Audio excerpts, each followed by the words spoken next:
Engineer محمد علی مرزا پر جو الزام تھا وہ الزام کتنا سچا تھا، کتنا جھوٹا تھا، پولیس کا کیا کردار رہا، اور خاص طور پر جیلم پولیس کا، ایف آئی اے کا کیا کردار رہا، national cyber crime investigation agency کا کیا کردار رہا،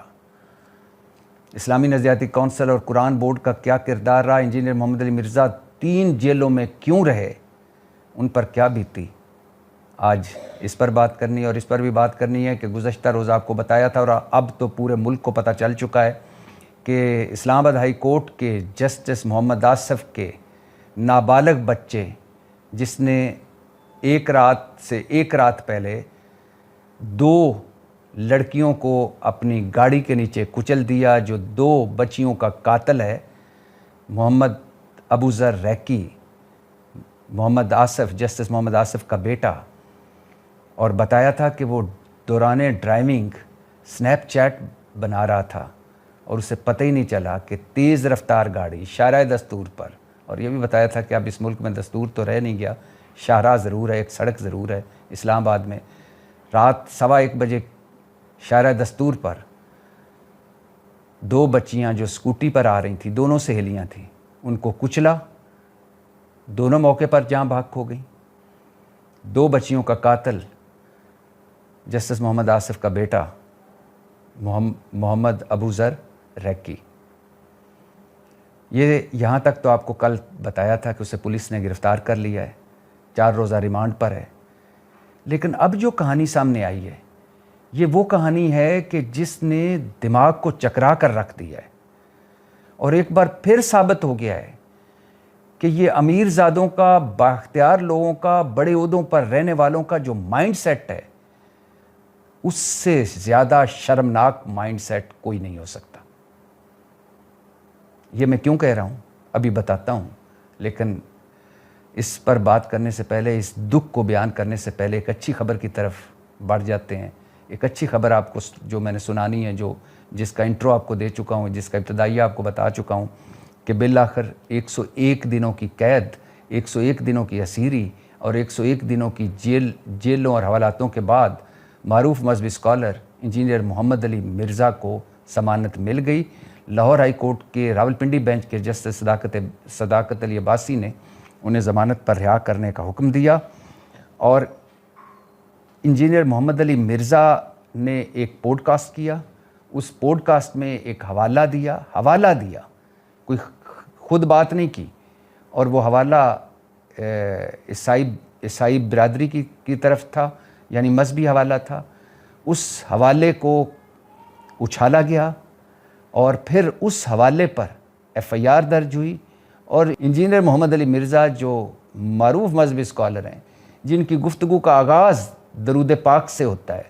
اور جن کا نعرہ ہے کہ میرے نبی سا ہے ہی کوئی نہیں، اور جن کے لاکھوں فالورز ہیں، اور جو قرآن اور حدیث سے جنہوں نے یوتھ کو جوڑا، اور جن کی اپنی زندگی میں نہ پیسہ، نہ جتھا، نہ چندہ، نہ کوئی جماعت، نہ کوئی مزار، نہ کچھ، اور جو ایک طرح سے اسلام کی پرچار کرنے والے تھے، اسلام کو آگے پہنچانے والے تھے، ان پر الزام لگا کہ انہوں نے توہین رسالت کی ہے۔ یعنی میں حیران ہوتا ہوں اس ملک میں کہ ہمارے مذہبی علماء، ویسے تو نبی حضرت محمد مصطفیٰ صلی اللہ علیہ وسلم مجھ جیسے، میرے جیسے گناہ گار کی بھی ریڈ لائن ہے،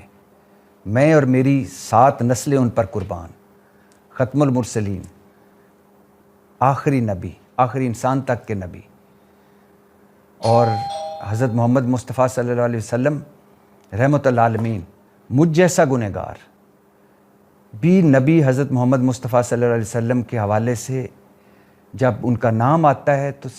دل کرتا ہے سب کچھ قربان کر دیں۔ اور انجینئر محمد علی مرزا، معروف مذہبی اسکالر،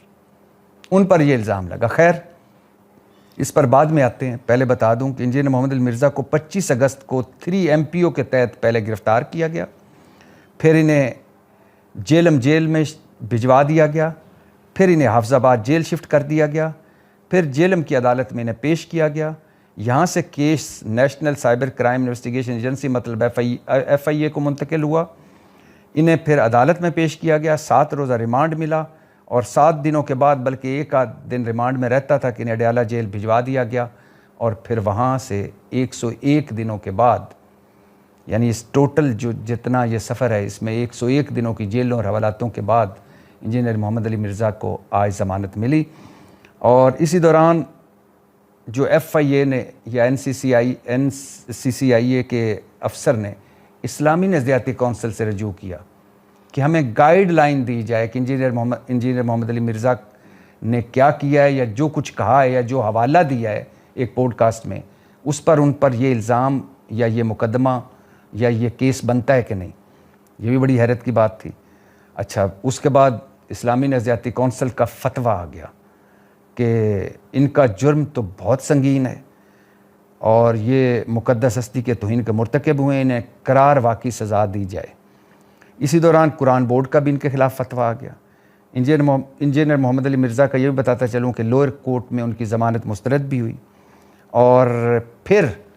انہوں نے 3 جگہ پہ ہائی کورٹس میں 3 مختلف درخواستیں دیں. اسلام آباد ہائی کورٹ میں اسلامی نظریاتی کونسل کے فتوے کے خلاف درخواست تھی کہ اسلامی نظریاتی کونسل فتویٰ دینے کی مجاز نہیں ہے. اسلامی نظریاتی کونسل کا یہ دائرہ کار نہیں ہے کہ وہ کسی کے خلاف فتویٰ دے. تو اس پر جسٹس محسن اختر کیانی کیس سن رہے ہیں اسلام آباد ہائی کورٹ میں. لاہور ہائی کورٹ میں ان کا کیس قرآن بورڈ کے خلاف ہے کہ قرآن بورڈ کا کام قرآن کی اشاعت ہے نہ کہ فتوے دینا. اور FIA یا NCCIA کے خلاف کہ انہوں نے بنا نوٹس، بنا تحقیق، بنا تفتیش مجھے گرفتار کیا، لہٰذا یہ کیس بھی ختم کیا جائے. اور پھر ان کی ایک درخواست ضمانت تھی لاہور ہائی کورٹ کے راولپنڈی بینچ میں،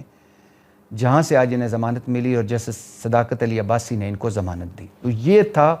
ایک پس منظر مختصر سا خلاصہ سا انجینئر محمد علی مرزا کے کیس کا. اچھا، انجینئر محمد علی مرزا صاحب پر الزام لگا اور یعنی مقدس ہستی کی توہین کا الزام لگا، مطلب توہین رسالت کا الزام لگا. اب انجینئر محمد علی مرزا جیسا میں نے پہلے بتایا کہ مذہبی اسکالر جو دین کو آگے پہنچا رہا ہے، جس کے لاکھوں فالوورز ہیں، جس سے یوتھ جڑی ہوئی ہے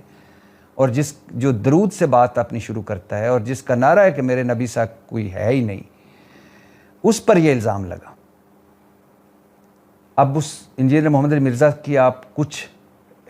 یعنی کلمات سے آپ اعتراض کر سکتے ہیں، ان کی جو تلخ لہجہ ہے اس سے آپ اعتراض کر سکتے ہیں، ان کے جو انداز گفتگو سے آپ پر اعتراض کر سکتے ہیں، اس حوالے پر اعتراض کر سکتے ہیں جو حوالہ انہوں نے دیا. لیکن یہ تو سراسر غلط اور بے بنیاد اور بلا جواز الزام تھا کہ وہ اس توہین کے مرتکب ہوئے ہیں یا انہوں نے توہین کی ہے. کوئی مذہبی عالم سوچ بھی نہیں سکتا. اور میں بہت دفعہ کہہ چکا اس دوران اور اپنے علماء اکرام سے درخواست کر چکا، خاص طور پر مفتی حنیف قریشی صاحب، ابتسام الہی ظہیر صاحب، شہنشاہ نقوی صاحب اور مولانا طارق جمیل صاحب، کیونکہ ان کے میں نے پوڈ کاسٹ کیے تھے، ان سے میں ملا تھا، ان ساروں کے، اور یقین کریں سب کمال کے لوگ اور سب نے کمال کی محبت کی مجھ سے، کمال طریقے سے بات چیت کی اور ساروں کا میرے دل میں احترام. ان ساروں سے میں نے درخواست کی کہ جب اس ملک میں اسلامی جمہوریہ پاکستان میں اگر عالم دین اس پر بھی توہین کا الزام لگ سکتا ہے تو نیچے کیا بنے گا. اور یہی وجہ ہے اب انجینئر محمد علی مرزا صاحب چونکہ جیل سے ہو کر آ گئے ہیں، اڈیالہ جیل میں بھی رہے ہیں، اور ان کے وکیل سے بھی میری بات ہوئی، انجینئر محمد علی مرزا صاحب سے انڈائریکٹ بھی بات ہوئی، تو وہ بھی حیران اور پریشان تھے کہ ہماری جیلوں میں کتنے توہین مذہب اور کتنی مقدس ہستیوں کے توہین کے الزام میں لوگ اندر پڑے ہوئے ہیں اور جن کا کوئی پرسان حال نہیں، جن کا کیس ہی نہیں چلتا، جو سالوں سے جن کی پہلی پیشی بھی نہیں ہوئی، وہ بھی لوگ اندر پڑے ہوئے ہیں اور ان کا بھی برا حال ہے. تو اور ان میں جتنے لوگ ہیں، سینکڑوں لوگ ہیں، ابھی تو کئی گروہ بھی سامنے آ گئے جس میں FIA، جس میں اور لوگ تھے جو لوگوں کو پھنساتے تھے اس توہین مذہب میں. تو جتنے لوگ جیلوں میں ہیں ان میں سے اکثریت، یقین کریں ذرا تحقیق کر کے دیکھیں کہ ان کا کوئی قصور ہے کہ نہیں ہے. تو اگر ایک مذہبی عالم پر، مذہبی اسکالر پر یہ الزام لگ سکتا ہے تو باقیوں کا کیا حال ہوگا، پہلی بات. دوسرا، جو FIR دینے والا ہے، جس نے FIR کٹوائی اس کا کردار، اور جس نے FIR کاٹی اس کا کردار، اس پر بھی بہت سارے سوالات ہیں. اور یہ اب کیس چلے گا تو پتہ چل جائے گا. پھر جیلم پولیس کا کردار بھی کوئی کمال کا نہیں رہا. جیلم پولیس نے جس طرح انہیں گرفتار کیا موقع ہی نہیں دیا. پھر اس کے بعد ایف آئی اے اسلامی نظریاتی کونسل کے پاس پہنچ گئی. بھائی کیوں؟ آپ میرٹ پر تحقیق کریں اور عدالت میں رپورٹ جمع کروائیں. پھر اس کے بعد اسلامی نظریاتی کونسل جس کا کیس ابھی چونکہ اسلام آباد ہائی کورٹ میں ہے اور وہی پوچھے گا کہ آپ کا یہ دائرہ کار ہے کہ کسی شخص کے خلاف آپ فتوے دیں. اور پھر 2-4 علماء، میں نام نہیں لیتا، ایک عالم ہے جو مختلف حکومتی عہدوں پر بھی رہے ہیں، ان کا بڑا کردار ہے، بڑا اہم کردار ہے اس حوالے سے کہ یہ فتویٰ بھی انجینئر محمد علی مرزا خلاف آ جائے، یہ چیز بھی خلاف آ جائے، اندر ہی رہیں، جیل میں ہی رہیں. میں حیران ہوتا ہوں کہ ایک عالم دین، نام تو عالم دین کا ہی ہے نا، اس عالم صاحب سے میں مخاطب ہوں کہ ہے تو عالم دین ہی نا، ایک عالم دین دوسرے عالم دین کے خلاف اس طرح. اور پھر مقدس ہستی کون سی ہے جس کا توہین کا الزام لگایا جا رہا ہے. اچھا پھر قرآن بورڈ کا بھی دائرہ کار ہے فتویٰ دینے کا کہ نہیں. خیر جہاں یہ ہوا، یہ سب کچھ ہوا، وہاں کچھ اچھا بھی ہوا. غامدی صاحب بولے اور کہا کہ وہ توہین رسالت یا توہین مذہب کے مرتکب نہیں ہوئے انجینئر صاحب. حسن الیاس صاحب، جواد نقوی صاحب، شہنشاہ نقوی صاحب، مفتی طارق مسعود صاحب سب بولے اور اچھا بولے. اور اس کے علاوہ بہت سارے ہمارے صحافیوں نے اس پر آواز اٹھائی اور انہوں نے بھی بات کی. تو کہنے کا مقصد یہ ہے کہ انجینئر محمد علی مرزا صاحب کی تو ضمانت ہو گئی ہے اور اب وہ کیس بھی لڑ لیں گے اور ظاہر ہے کیس جس طرح کا ہے یہ ختم بھی ہو جائے گا. لیکن کب یہ سلسلہ ختم ہوگا کہ ہم مسلمان ایک دوسرے کے خلاف ایسے پرچے کروائیں گے کہ جس کی کوئی بنیاد ہی نہیں بنتی. میں نے پہلے کہا ہے نا کہ نبی حضرت محمد مصطفیٰ صلی اللہ علیہ وسلم پر تو ہماری جانیں قربان، اور تمام علماء میری نظر میں معتبر ہیں. لیکن تمام علماء جب تک اکٹھے نہیں بیٹھیں گے، جب تک اکٹھے بیٹھ کر کوئی لائے عمل نہیں بنائیں گے تو پھر بے گناہ بھی توہین مذہب کے پرچوں میں اندر پڑے رہیں گے. اور یہ بھی ایک طرح کا ظلم ہے.